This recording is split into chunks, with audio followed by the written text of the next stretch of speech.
and then cut the jacket back 1.5 inches.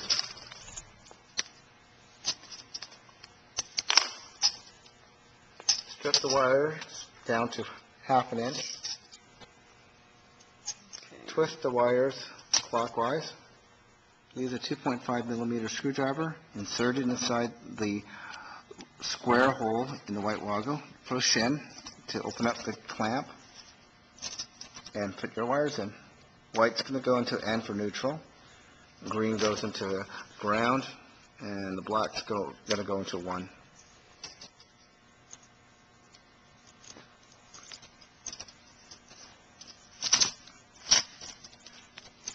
Break out the knockouts. Place the top cover on. And it does have a screw to clamp down onto the cable.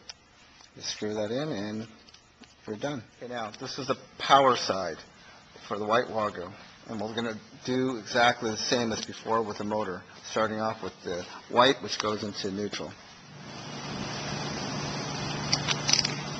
Put the cover on.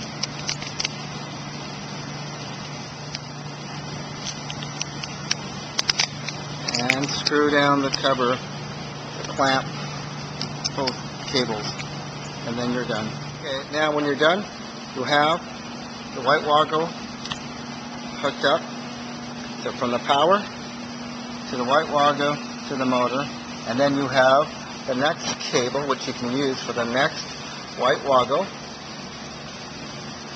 or you can use it for a gray Wago. Now, if you go with a white Wago, you can hook up to 7 motors based on 2 amps per motor. So that usually will fill up a 15 amp circuit. And that's how it's done.